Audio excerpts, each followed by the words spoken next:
No. Okay. Now. Good afternoon, everybody. Thank you for joining so promptly. I'm just going to give it a couple of minutes just for some more people to join, and then we'll make a start. Just to make you aware, I'm going to record the session just for those people that either can't join or for an opportunity to catch up later. So please don't worry about making ferocious notes. Kate will automatically send out a link when the call goes onto our website and YouTube channel. So please don't panic, because there's quite a lot of things I'll go through today, but you can have a look at it in your own time. Right, I'm going to give people one more minute. Can everybody see the slides, just so that I can double check? Yeah. Fab, thank you for the thumbs up.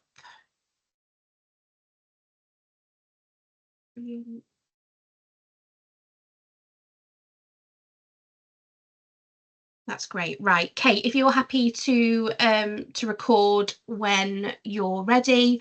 So just again, thank you. Big thanks to everybody that's joined this afternoon. We wanted to put a webinar on quite early in the calendar year, just because there's so much going on, really. We had some really good conversations with people before Christmas, and one of our commitments through the year is to keep the sector engaged and informed of what is happening with the policy and standards landscape. I'm sure you are watching the news and seeing that lots and lots is going on with our new government in place, and lots of things that will come in through the year. So this is a little bit of a roundup of where we are as of February, and some areas to watch, and some areas to keep an eye on. And obviously that's what our job here to do. And we will keep you informed, and we'll keep you updated as best we can throughout the year. So just to introduce, I'm Rachel Roby. I'm our Technical Education and Standards Lead, and I'm joined today by Martin McManus, who's our Standards and Policy Manager supporting nuclear. Just to provide a little bit of context, if people don't know who Cogent are, we are a sector skills charity. Our purpose is to ensure that the sector is prepared with the right skills and capabilities through their workforce. Cogent is a group and has different organisations within it. We have a courses and consultancy, an apprenticeship delivery arm, an endpoint assessment and awarding organisation, and where myself and Martin sit is within our membership and charity business department, where we support our employers. So I predominantly support our science industry partnership, and Martin supports the Nuclear Skills Delivery Board. A little bit about what we're going to do, go over today. We're going to look at Skills England, IFATE and ESFA, a little bit on what's going on with the devolved nations, areas of policy that we are currently keeping a watching brief on, but also what we're predicting will come through the year. An update on standards. So for those that are involved and have been involved, we've done a lot of work on apprenticeship standards for the past 3 to 5 years. So it's to update you on now that there's some final products that we'll launch. And then just a little bit of a recap really on current incentives that are out there for apprenticeships.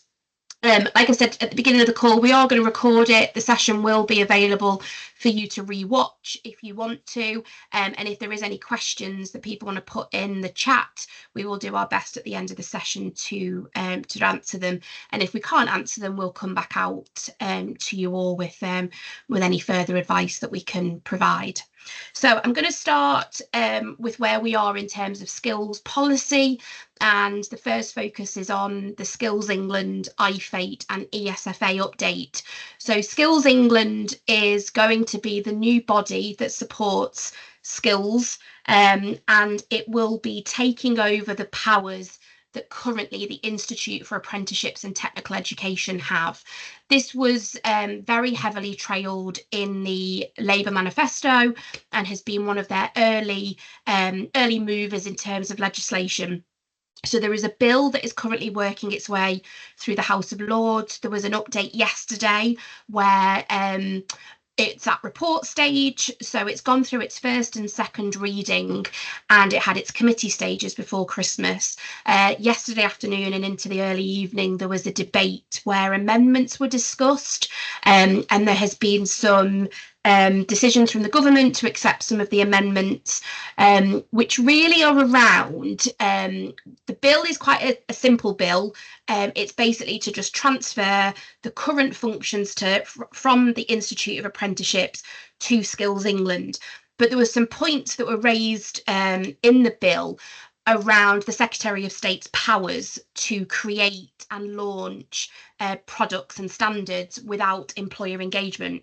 And for anybody that knows the role that Cogent and our employer base is, we have been very strong advocates for that employer-centric design and development of apprenticeship standards since the transition from frameworks to standards. So myself and Martin both support the industry with developing apprenticeships, and there were fears that the Secretary of State could basically commission and do that work without any employer engagement. So there has been some movement on that, which is good. We don't have the full wording of what the new bill will look like, as it was only discussed last week, but it is good to see that there's some movement and there's going to be some more clarification around when the Secretary of State will still potentially design things without employer engagement, but they will have to provide justification of why that's the case. There was also some concerns raised around the speed at which Skills England are meeting their commitments, how they're going to be held accountable. And there was lots of discussion last night in the House of Lords around future reports, future commitment. So again, there was some relief, and there was some amendments that were dropped because they had met, the Skills Minister had satisfied that concerns were being addressed. So what happens next? Obviously, it goes back to the House of Lords for a final reading, and then it will go across to the House of Commons, all very technical. But eventually, we hope by Easter, there will be, the bill will pass and will go into legislation, which will mean that iFate will in effect close and those functions will move across.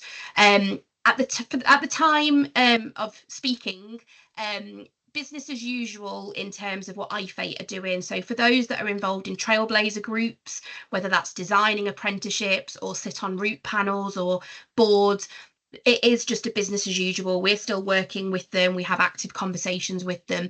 In the background, there is obviously a lot of functions being worked out where people will move to, as well as the confirmation of who the new chair of Skills England will be and who the CEO and board. We hear that the CEO and the chair have been appointed, but there hasn't been a formal announcement of names as yet. But we will wait for further confirmation around who they are when they're announced. And then the other bit of real change that will come in, so anybody that currently has apprentices will hopefully have heard of the Education and Skills Funding Agency, and that is the group within Department of Education that support all the funding for apprenticeships.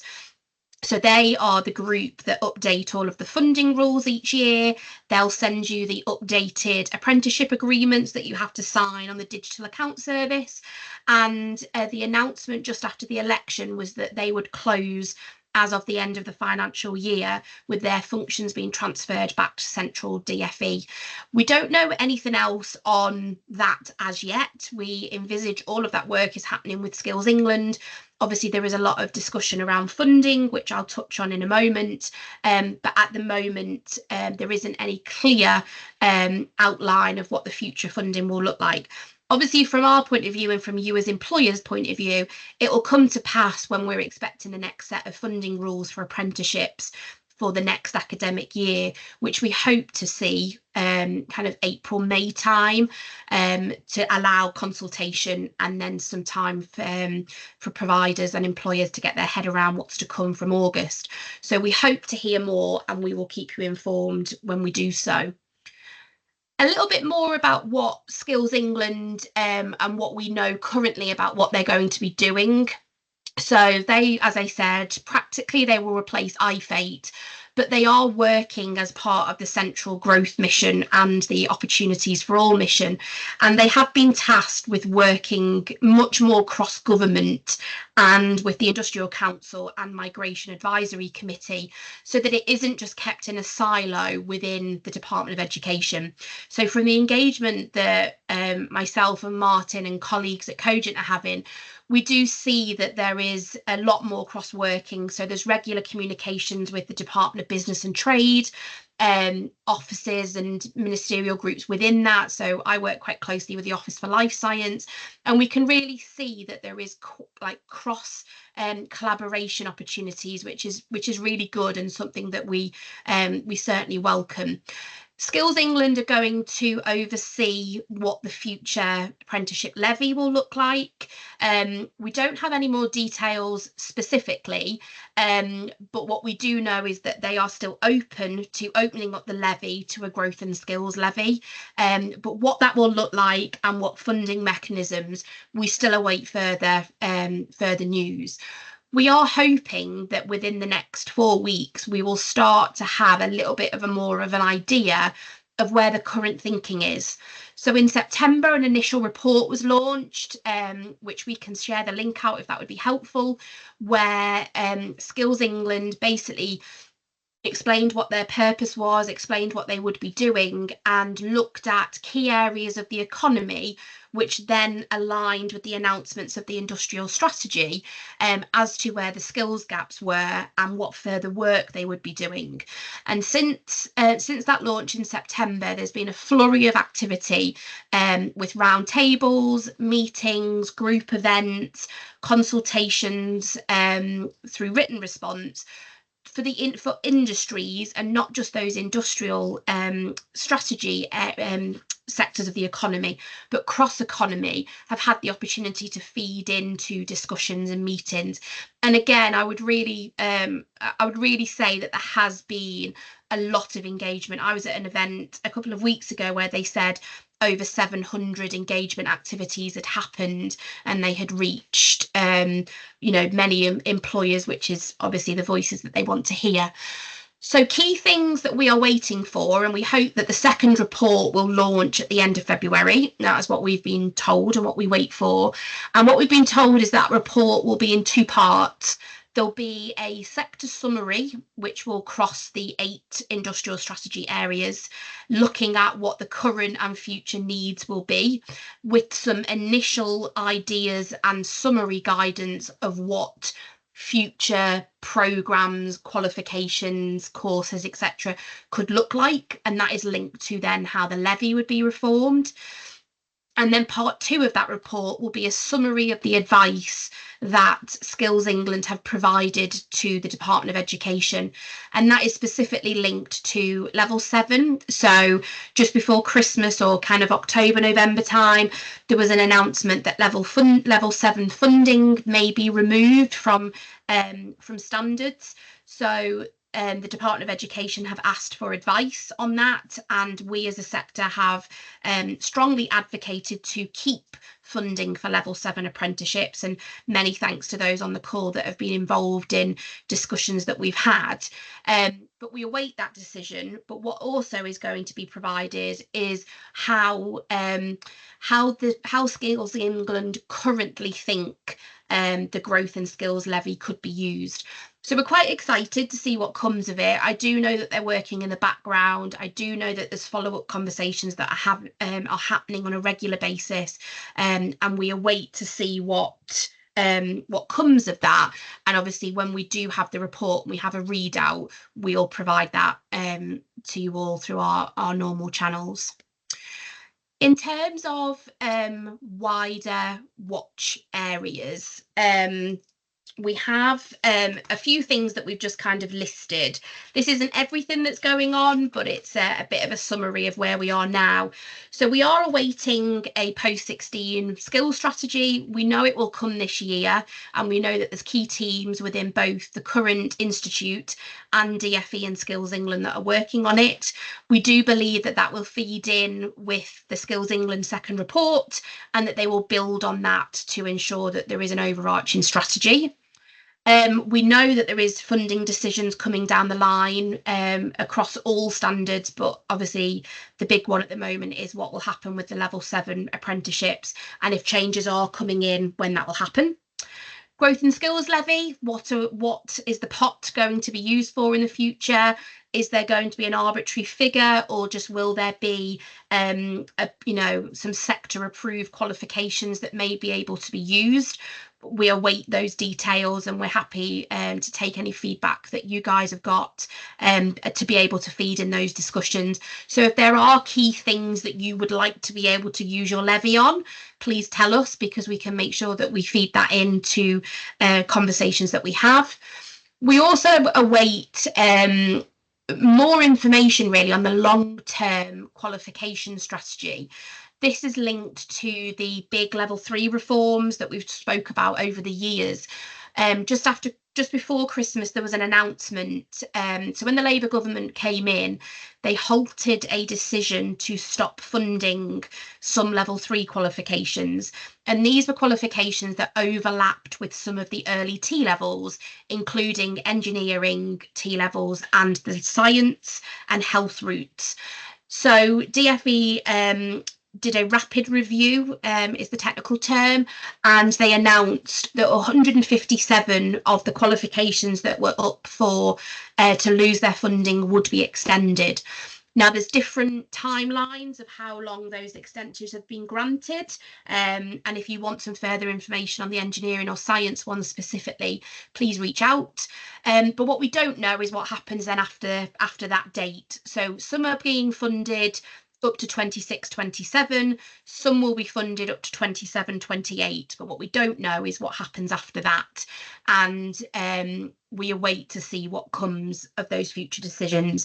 May it be linked with the growth and skills levy? May there be another pot that is created where central funding could be used? We don't know, and they're just kind of thoughts that I have, but they're things that we are keeping a watching brief on, because it is important that qualifications do remain, because they're used not just in college, they're used in apprenticeships, they're used across the devolved nations, so we do all have a vested interest to keep an eye on what's going on.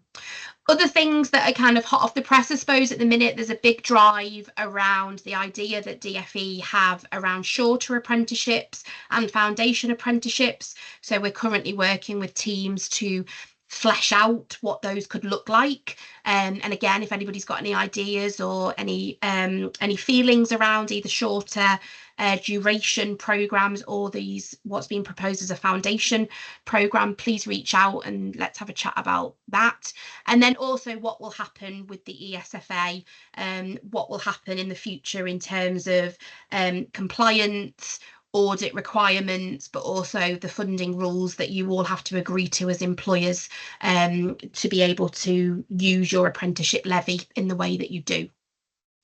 So there's just a few things to think about, a few things that are keeping me up at night in terms of what we're looking for. They are working at pace, which is really good, but obviously that means that there's a lot going on. But that's part of what we're here for, to keep an eye on it and then come to you with the top information when you need it.